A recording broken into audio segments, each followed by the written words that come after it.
Hi you guys, happy Monday. Welcome back to the podcast. This is the first time I'm sitting like comfortably relaxed in this Papasan chair. I hope it looks okay. I can't see anything. I can't see the screen of the camera because it is a beautiful day in Paris today. The sun is like out and it's finally not like -10 in the city. Which reminds me actually that last week we had our very first snow day, which is always kind of exciting, although it was largely uneventful. I think we probably had snow for like 24 hours and the amount was probably 1 millimeter, so it wasn't that much, but it was nice to see like the Parisian rooftops dusted with a bit of snow. I remember, I think it was 2 years ago, we had this huge, not huge, but a more significant amount of snow in Paris, and I went up to Montmartre just to have a view and to go for a walk, and I wanted to see the snow falling in all of Paris, and I thought Montmartre would be the place to go. And it was so funny because people were so excited about the snow that like hundreds of people had brought these toboggan like shovels. They look like shovels, but they're mini, and what you would imagine as the shovel part of this toboggan, you would sit on it and you would hold the handle, which would be like the bar of the shovel. I don't know if any of that makes sense. Maybe I'll put a picture on the screen to show you guys, but yeah, people were literally tobogganing down Montmartre with the couple centimeters of snow we had, and it was the most ridiculous thing ever because I understand the excitement of wanting to toboggan when you live in a city like Paris and you don't really have access to mountains or hills. But the problem with Montmartre is that there is a literal metal fence, okay, that goes around the hill. So you toboggan, and when you get to the bottom, you literally come face to face with this fence. I'm like, this is so dangerous. But yeah, we did not get that much snow this year. It was a very little dusting, but it was nice. What else happened last week? Oh my goodness. I did write down a couple things. I hope you guys like the topics. They are maybe more personal or related to my life this week as opposed to things happening in Paris. And I unfortunately don't have any more engagement ring tea, although I will let you know when we go ring shopping again. And I have a couple submissions too. Thank you guys so much. I got 6 submissions on my Instagram story when I asked for topics. So just a reminder, I will be posting every Saturday to get your feedback on what I should talk about. But ooh, okay, this is a fun topic actually. This is something I saw on TikTok and it's called the orange peel theory. And it reminded me when I saw this video on TikTok of people explaining it, mostly it was people sharing their experiences with the orange peel theory, whether or not their partners passed or failed the test. And essentially the orange peel theory is if you ask your partner to peel an orange for you and they say yes, it shows that they're willing to do small tasks that make you happy or make your life easier. And if they say no, then obviously it's not great. And so I was going through people's reactions and their like partners' reactions to the orange peel theory, and when their partner would ask them, oh, would you peel me an orange, da da da. And it reminded me of something that Jean did a few days before. I think it was last weekend. We were just sitting down and having lunch, and after lunch, once we'd finished eating, I think I went on his phone and I just started playing Candy Crush, which I know sounds so lame, but I don't have it on my phone because I have no self-control. I would play Candy Crush for hours, okay? Like I have no self-control. So we only have it on Jean's phone, so it's kind of a treat for me to play it. So after lunch, I was playing Candy Crush, and Jean was obviously across from me. And he gets up and he goes and he picks up 2 kind of big clementines, and he comes down to the table and he's peeling them. And he's not just peeling them, but also these clementines we got at the organic store. So they just had, in every slice, there was, and I'm not joking, 3 seeds in every single slice. So this man goes to get a knife and he's slicing the orange open and taking all the seeds out. And once he finishes the first one, he picks up all the pieces that have been de-seeded and he puts them on the plate in front of me. And I was like, wow, that's so thoughtful that I didn't even ask and he just thought to peel my clementine and de-seed it for me. And before even his, I was like, that's so sweet. So Jean definitely passed the orange peel theory test. And I just think it's so interesting to share because I think I mentioned this before, but historically, I have dated the worst men possible. Men who just, I think I would summarize it as I've always dated men who were hard to get. I think I was really into the feeling of having to chase someone and have their validation, and I think I watched so many like psychological TikToks on this because I think it's a wider spread issue than just me. But apparently psychologically, you seek this validation from someone and you interpret that as when they finally come around and when they finally love you or finally want to date you or finally do these grand gestures, it's kind of like you've accomplished the task of winning them over. And so people who do it's not a problem. People who have this dating tendency will go for men or women who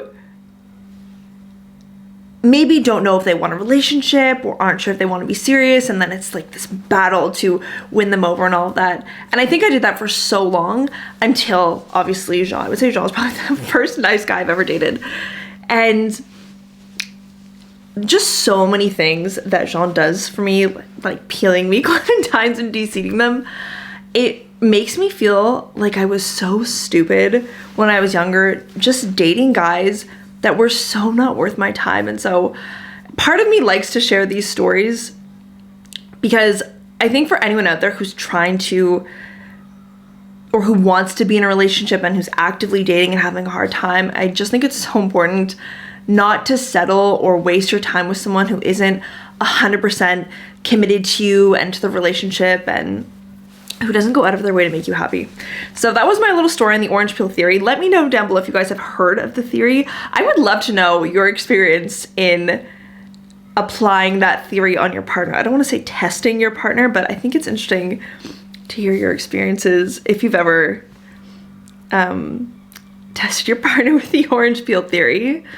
Okay, the next topic I'm not sure if you guys are gonna like. I'm gonna tell it because it's kind of this huge dramatic ongoing thing in my life. And basically last Monday I got kicked off my basketball team. Can you believe it? I've never been kicked off of anything. Essentially what happened, there's so much drama with this basketball team. I think I have to give a little context before I tell you how I got kicked off. But basically, I have been on this team. It's a men's basketball team, and I've been on it for 3 years now. And the reason I ended up on this men's basketball team is because initially I wanted to be on the women's basketball team, like the women's competitive basketball team, because I wanted to play games and like play in basketball games, not just practice, because they have both amateur basketball and competitive basketball, and I wanted to be on the competitive team so I can play in matches. Anyways, the girls team, the women's team didn't have any space. There was already way too women on the team. And so they were like, okay, you can try out for the men's team. And if you're good enough, we'll let you play. And I tried out and they accepted me. I think because I'm tall, I had a more similar body type to the other men trying out for the team. So that probably influenced them. And I've always brought my North American extroverted self to this group of basketball people. And what I mean by that is I am always cheering everybody on the bench. I am bringing treats for all of the holidays. For Valentine's Day, I made everyone heart-shaped cookies. For Christmas, I organized Secret Santa. I built the gingerbread house. I really go out of my way to bring the team together, and really I constantly contribute to the team spirit of the team.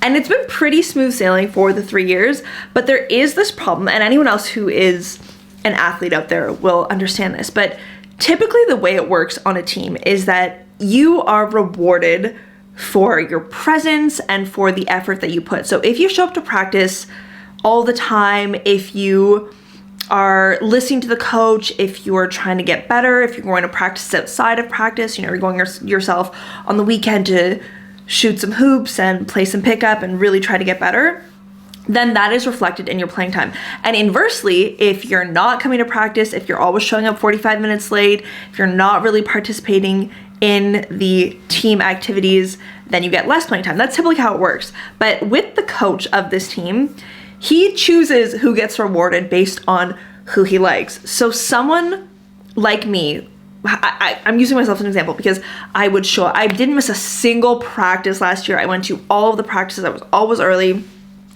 This team was my top priority, really. And so that kind of behavior wasn't rewarded, but what was rewarded was people that he liked. So he would randomly, like the coach would randomly bring people that he knew that played basketball to come play in our matches, and he would just sign them up the day of. And it was so weird to me because he just wasn't rewarding people like myself who were like really dedicated to the team. So there's just been drama, okay? There's been some drama. And as you guys know, when I went to Greece, I got infected, like my finger got infected and I had to have an operation, which took me almost a month to heal. So in total, I missed about 5 practices, but for legitimate reasons. I legitimately had an operation, you know, and then there was the Christmas break and the New Year's break. And so I was kind of out of commission for a while. And I come to practice on Monday and the coach doesn't say anything to me other than, Arielle, go on the amateur side. And I was so hurt by that because there was no explanation. And so I saw my friends, my team, go to the other side of the gym and have their practice, because the way it works is there's the amateur side and the competitive side. Like I was saying, the people who don't want to play matches and the people who do, and people who tried out for the team. And so yeah, he sent me to the amateur side. And I was really upset because not only are you telling me that I'm not good enough to be on the team, but I just felt really excluded. And then to make matters worse, when I went over to the amateur side, my competitive team didn't have enough people to do the plays and practice amongst themselves. So the coach calls some other guy from the amateur side to complete the teams on the competitive side. And I'm like, so you've rejected me, but you took someone from the amateur side because you need another body to practice? So I was really upset. And the thing is, I'm someone who is confrontational in the sense that I won't hesitate to tell someone how I'm feeling and look for an immediate solution. I'm not someone who is going to have a bad experience with someone and let it bother me for weeks and then maybe talk badly about them behind their back. No, I like to resolve conflict. I like to resolve bad feelings. So after the practice, I went up to the coach and I asked him if we could talk for a second, and he was like, yeah, sure. And so I thought we would talk right then, but then he went over to another player and was like talking to him for 5 minutes, and I'm just sitting there awkwardly with all my equipment, sweaty from the practice. And so I tell him that I was a little bit confused by why he sent me to the other side, and that the lack of communication hurt me because I didn't really understand why, because to me, I had legitimately been gone from practice because of an operation. And he tells me, oh, nothing against you, my bad for the bad communication, you need some time to get back up to par, da da da. And I'm like, how would you know where I am athletically? You didn't even see me play before you sent me to the other side. And I was just shocked that was how he chose to communicate with me, a grown man, instead of telling me that because I've missed so many practices, he just wants to make sure that I ease back into things before he throws me into a match. And it just could have been resolved so much better, but he was literally just like, you're not up to par and we'll see later on. And then I asked him, I was like, well, why did you have an amateur person come and replace me who they aren't up to par either and they've never played in a game before? And he said, oh, well, just because someone's not on the competitive team doesn't mean that they can't be, da da da. And it was just bizarre. It was bizarre. I didn't love it. I don't know how long I've been talking for because, like I said, I can't see the screen, but you guys might hate the story. Let me know and I just won't tell any more stories that are kind of boring about my life. But anyways, once this happened and once the coach kicked me temporarily off the team, I was like, absolutely not. I am gonna find a team who values me and who values what I bring. Because like I said, when I'm not injured, I am there every single practice. I am cheering everybody on. I am finding ways to make the team connect outside of practice. So I have things to add to a team, I can find a team that will value what I have to offer. So I knew that the women's team did still have a lot of players on it, but I thought, I'm just going to try. I'm going to go and I'll talk to the coach and I'll tell him it's not a big deal if I can't play in the matches. Maybe I can just practice with them. And I go, and the coach is so nice to me and he's so understanding. And he was like, no problem, let's do this practice and see how you fit. If you like the team, then absolutely, we would love to have you. I think as well, because I'm so much taller than the typical French woman, he was really looking for girls to fill the basketball position that I play, which is 5, the tallest person on the team. So I think that probably helped. But here's another thing, you guys. Here is another thing so sexist about sports. And it's just so annoying to me because I constantly have this debate with other men, and particularly I have had this debate with other basketball players on the team because I play on a men's team. We often debate topics surrounding sexism and feminism and all that. And so the men's side of the sport, the men's section of the basketball, has 3 competitive teams. Okay, 3. And all of these teams have 2-hour practices. Then you have the amateur team as well, the amateur group of people who also have a 2-hour practice. And then you have all of these women who want to play competitive basketball, so many that I couldn't even join the team 3 years ago because there's so much interest in this team. They only have 1 competitive team. And you know how long their practice session is? 1 hour and 15 minutes. And the coach was telling me it's such a problem that he already wrote to the president. The president doesn't care about the women's team. He doesn't want to support the women's team. He's even annoyed that there is a women's team. And I was just like, there's so many facets of life where there's just no space for women. And I just thought it was so incredible that there's such a demand for space in women's sports, and particularly I can see, because I couldn't even join the team, there's so many of us, and yet they don't have the same amount of teams as the men. They don't allocate the same amount of practice time as they do for the men. It was just upsetting. It was upsetting. But that is my basketball story for the week. I've switched teams. I found another team, but it was kind of like, it was dramatic getting kicked off of the team I've been on for 3 years. And I think as well, what really upset me is that, like I said, I constantly support this team. I am constantly supporting the players. I'm friends with them, And so it hurt my feelings when I got kicked off the team and I wasn't in the practice with them that nobody stood up for me. Nobody asked the coach why I wasn't there. Nobody asked me why I wasn't with them, or no one supported me and stood up for me in front of the coach when he wanted to kick me off the team. So that just let me down a little bit. Yeah, I think when I was thinking about topics that I wanted to talk about in the podcast, I was like, okay, it's not enough to just, I feel like when you talk about sexism still being very prevalent in today's society, people are going to hear my example of this whole basketball thing and be like, oh, that's not that important. And the thing is, you guys, I am constantly, like, I don't want to say facing, but constantly experiencing these really ridiculous sexist things. I remember when I was first looking for a job in Paris, and my very first interview that I was way overqualified for, it was for a position of a bilingual secretary at this big tech company. And at this point I was applying for all jobs. I have a master's degree in journalism. I have so much work experience. I definitely didn't really want a secretarial job. Not that there's nothing wrong with that, but it's not what I wanted as my career.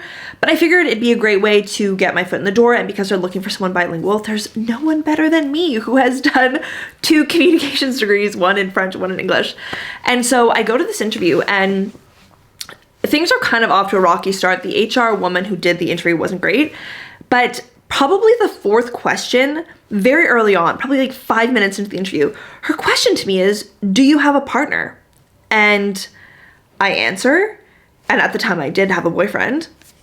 And then she goes, do you plan on getting pregnant anytime soon? And I'm, oh, that's a personal question. Like, what year are we in for you to be asking me this in an interview? And she probably saw the discomfort on my face. I was just really shocked that she was asking me about, like, I think I was 23 at the time. I was shocked that she was asking me about my intentions to have a child, especially because it was the furthest thing from my mind at that point.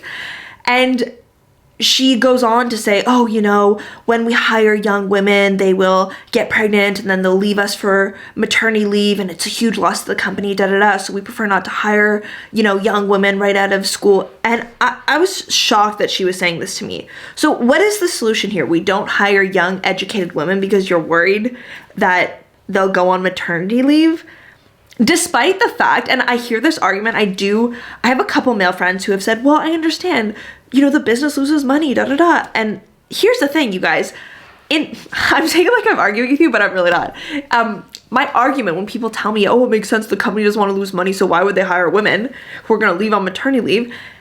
The thing is, men are more likely to flip-flop to another job faster and more frequently than women. What I mean by this is men are going to jump from company to company and position to position to increase their salary a lot faster than a woman will. A woman is statistically more likely to stay with the same company and be loyal to that company for longer, which saves the company money because when people are flip-flopping every year, they have to hire someone new and train someone new, and it's a huge cost. So if that's the case, why would we hire men, you know? Just these sexist opinions drive me insane. And so it's not just basketball where I have experienced this, it's also in my professional life as well. But yeah, just that was so dramatic last week. It was so dramatic. Okay, the next topic I was actually so excited to talk to you guys about because I genuinely want to know other people's experiences and opinions on this topic. I should have done this topic second because I feel like I'm gonna lose a lot of you guys with my basketball story because really it's not that interesting. But anyways, this next topic is the fact that last week I both sent out invitations for this party that I planned to have, and I also canceled that same party because, and this isn't the first time, but it is so challenging to, for some reason, now that I'm older or now that I have more friends with more responsibilities like a husband or children, it's impossible to get my friend group together all together in one place at the same time with less than 1 month's notice. It's just wild to me. So I sent out these invitations. I made these really cute invitations in Canva. I wanted to have a really big New Year party for my basketball team. It's been a while since we had a party. The last one I think was maybe in the summer, and I was so excited. I want to host something. I want to cook. I really wanted to have a party. And I tossed the idea around and a lot of people seemed interested, so I was confident in sending out these invitations. And I sent it to the 15 people on the team that I'm closest to, the people that I'm most confident would say yes, because I also wanted to get a good gauge as to who would be able to come and how many people. And I was confident that at least 50% would say yes. But you know how many out of 15 people said that they could come to the party? Two people out of 15. And it's not like everybody has kids. Probably 4 of those people have kids. But it's just crazy to me how as you get older, it's just so much more complicated to organize events and have people be reliable in attending them. And maybe this is a French versus Canadian thing, because if somebody invited me to like their party, I would not need more than 2 weeks notice to say yes. And if I did have something else planned, maybe a dinner or whatever, I would say, oh, I have a dinner until this time. Would it be okay if I came a little bit late? Or, oh, I have to leave early. Could I come a little bit earlier? I don't know, but I would find a way to come to this person's party or whatever. So I don't know. Are you guys experiencing that? Is anybody else experiencing these problems with planning? I don't know if it's a post-COVID thing, if it's an age thing, because I did not have this problem a couple years ago when I was younger. Is it a big city problem? Is it the fact that we're not in school anymore? Because when I was in university, I lived not on campus, but I lived in the housing. It's not even housing. There are houses and apartments that are rented out to students from landlords.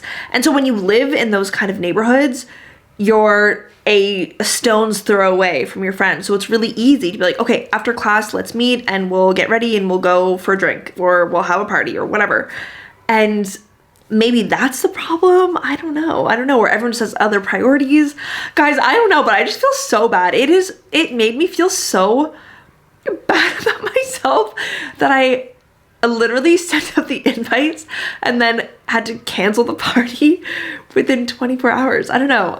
I really feel like maybe it's also North American versus French thing, because I am really hyperactive and very social and stuff, and I think a little bit more than my Parisian friends are. I don't know, it just really is something that has bothered me a lot lately, is that the amount of energy that I put into my friends, I don't feel like a lot of them give back to me. And I know that I give way too much energy to other people. I am always the person that's going to host the party. I'm always the person that's going to initiate.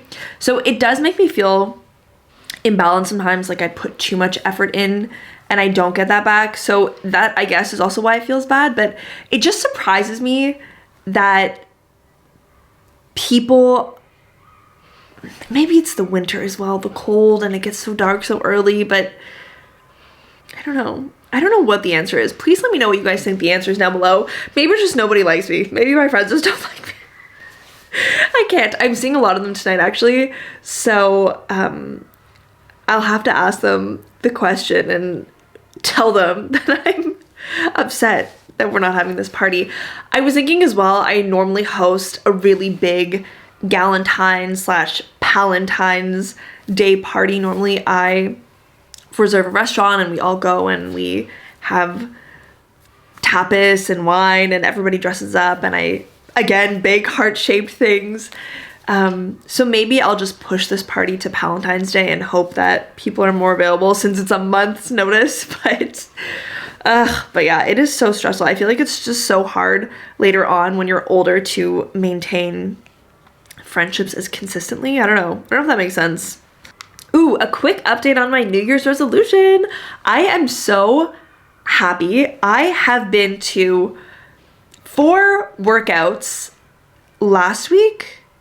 Does that even grammatically make sense? I went to 4 workouts last week. I'm trying to keep it up with 4. I have a boxing class that I want to join as well. And the biggest thing that is such an accomplishment for me, because I have such a sweet tooth. If I buy myself a bag of candies, if I buy myself a box of cookies, there is literally no question and no exaggeration when I say I will finish the box or the pack or the bag of chips in 20 minutes. I have no self-control when it comes to sugar. It's always something that's really hard for me to cut. And when I'm exercising frequently, I don't really notice as much the toll it takes on my health and my body, because I'm burning it off through exercise. But because I haven't exercised in so long and I gained all this weight, like, I am seeing more and more the effects of eating junk food often enough. And so for the past week, I didn't have a single piece of junk food. I didn't go out and I didn't buy cookies, I didn't buy chips, I didn't buy candies. Jean and I did go out for dinner and we split a mochi. But other than that, I've been really good about avoiding refined sugars and also eating a lot more vegetables. I grilled eggplant for the very first time. I've never liked eggplant, but I found that if you grill it for long enough, the inside turns kind of mushy and you can spread it on toast and it tastes really good. I've been eating, what was the other thing? It's not cabbage and it's not coleslaw. What do you call that when it's cooked white cabbage? If you guys are getting the vision, I also started to eat that as well. I've started to eat more fish. And I don't know the results yet, but I did go and get a blood test to have an assessment of if I'm missing anything, or I don't know. I just think generally it's important. In Canada, we have this thing called a physical every year where your doctor will have you go do a blood test and give you a, examination and make sure all is well. And I asked for that a couple years ago in France, and the doctor laughed at me. She was like, we don't do this physical thing in France. If you're sick, you come to the doctor, but we don't preemptively check you for problems. I thought that was so weird. So I did ask my doctor if I could do a blood test, and I went and I'm waiting for the results, but I think it'll be interesting to know. And yeah, that is it. That is it for my little New Year's Eve resolution update. Oh, and the last thing before we get to the Instagram topics is don't forget, you guys, I have my little talk, my little webinar this Wednesday, so in 2 days, on the 8th arrondissement of Paris. I went through the whole presentation with Jean yesterday. I like ran through all the slides and everything. And then I also had a preliminary run through with the magazine itself, like with Bonjour Paris, to go over the slides, to ask any questions I have, and to go over how the webinar happens and what I need to do and stuff. And they were very impressed with my presentation. I think that they were surprised that I had put so much work into it. The presentation is 65 slides, okay? It's supposed to be 40 minutes total, like maximum of me talking, because the rest is for questions. And they saw that I have 65 slides. They're like, ooh, okay. Do you know how long it's gonna take? And I was like, 40 minutes, I hope. But then I ran through with Jean and it was like 52 minutes. So there's either gonna be things I have to, can you imagine talking about a topic for 52 minutes? And I had everything memorized as well. Like I wrote a script, I have all these dates and stuff.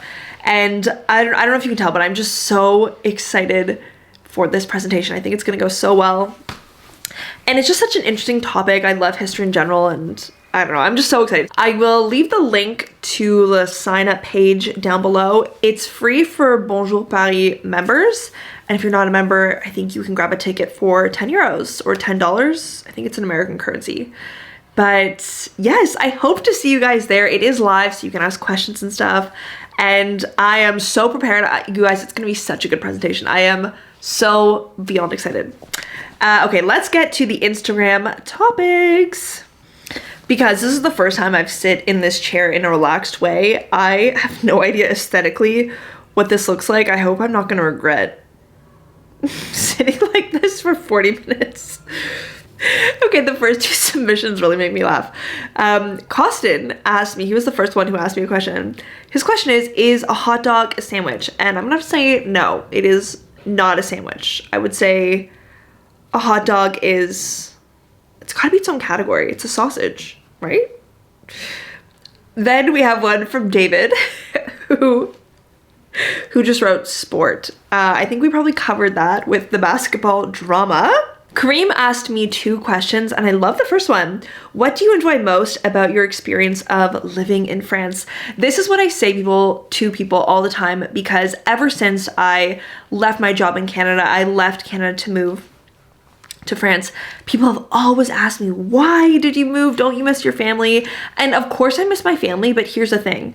I remember when I was working in Canada and I only had 2 weeks of vacation time, and I had just finished school. I just graduated my first degree, and it really hit me in the face that for the rest of my life, I would be working 9 to 5, 5 days a week, and I would only have 2 weeks of vacation to do what I wanted.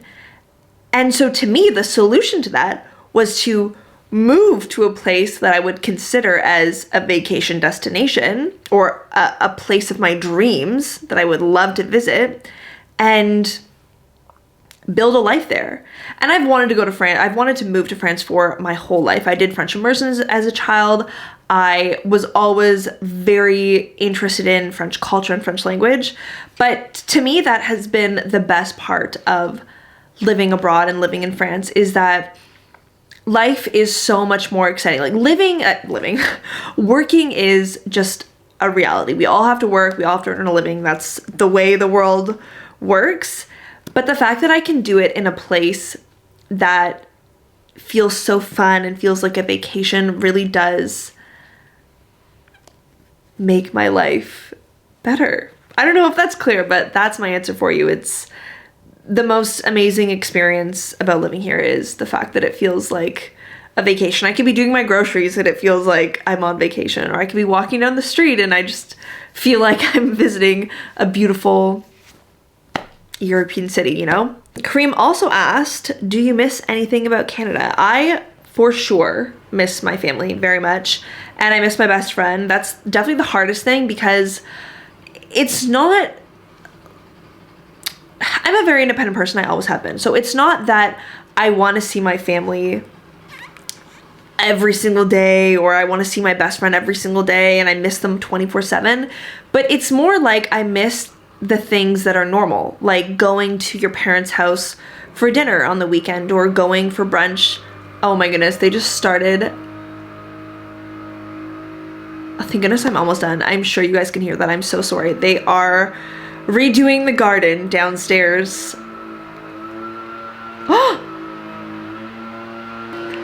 Okay, you guys, I don't think that they are stopping anytime soon. I'm just gonna try and bang out this podcast in the next 5 minutes. I'm so sorry. I really hope it's not that loud. Oh my god. Yes, basically what I was saying is that I miss the normality of just spending casual time with my parents and my best friend and my family and going for dinners and playing board games and just, you know, going shopping or whatever. Just, oh my god, it's so loud. Just the normal things is what I miss. And I will also quickly add that when I first moved here for the first 3 years, I definitely missed the junk food that we have in North America that we don't have access to in France. I'm talking gummies, cereals, ketchup chips, whatever you want. We don't have that kind of access to that kind of junk food here in France. What even is the sound? Like, what equipment are they using? Oh my god, quick, break.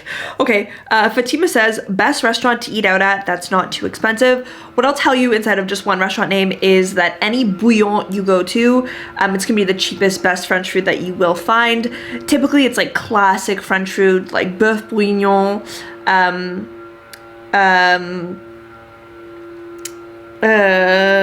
steak frites, confit de canard, all that like classic quick French food. You will find that at bouillons, and they will be much less expensive than any other restaurant. I used to really love the bouillon pial. I used to talk about it all the time. The quality has definitely gone down by a lot since I used to go there. But you have other bouillons like bouillon Julien, bouillon République, and I will put all the names down below so you have the spelling. Typically, you have dishes that are about 10, 11 euros, wine that's still really good, that's like 3, 4 euros, desserts that are 2, 3 euros.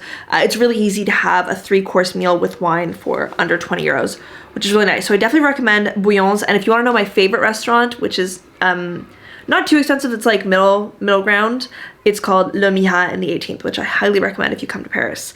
And then the last one, we have Brittany, who says, tips on visas and getting a job in France as a foreigner. I have so many videos on these topics because there's so many tips that I could give you. Tips on visas. Don't cry. No, sorry, like for all of the visas that I've applied for, every single one has been a nightmare for me. It's just before, now it's better because they have an online system, but before, when I was applying for my first few visas, everything was paper, everything was hard copies only. There was none of this electronic transmission. So it's a lot easier now than it was a couple years ago. And what I would say is whenever you're preparing for a visa in France, you want to start preparing probably 6 months in advance, not just to get the paperwork organized, but also to actually apply for an appointment or to schedule an appointment. They often don't have availability until maybe 2 or 3 months down the line. And the problem with that is if your visa expires, then you end up with an appointment after the visa is expired, which stresses me out way too much. So I really recommend just starting your visa process months and months early. I think the earliest time that you can schedule an appointment for your visa renewal or visa application is 3 months before you need the visa or 3 months before your old visa expires. And then tips on getting a job. Oof. Learn French. I have so many Anglophone friends that have come to Paris and tried to get a job or been sold this idea that they can be the next Emily in Paris. The fact of the matter is they don't want only English speakers, because every single office in Paris is going to be francophone, and they want to make sure that even if they need someone who does fulfill that Anglophone role, they have to be able to communicate with the managers, with the colleagues, with the office. And so it is really important, if you're looking for a job in France, that you do speak at least, I don't even want to say basic level French. It is, you have to have interview level French. There is obviously some leniency for Anglophones, but the language is really important, I think, if you're looking for a job here. So yeah, that is all. Those are all the questions. I sped through that, but now whatever work they were doing downstairs is over. But thank you guys so much for tuning in to this week's podcast. I hope it wasn't too boring. I didn't have very many juicy stories, but it's been honestly kind of calm last week. So yeah, let me know what you think. Let me know what you didn't like. I honestly love your feedback. I love any comments you guys give me. I don't know how to describe it. It makes me, I don't know, it makes me feel, I don't know, like I'm a part of something. Like I'm a part of a friend group. like you guys won't cancel on me. But yeah, no, honestly, I do love to hear your feedback. I love to hear what you guys like. Someone did comment last week to stop talking so much with my hands, and I think I did a pretty good job of doing that. So yes, let me know what you guys think. And don't forget, I will be posting again next Saturday if you want to submit any questions or topics for me to talk about. And I will also leave the link for the webinar down below. I hope to see you on Wednesday. If I don't, then I'll see you guys in my next video.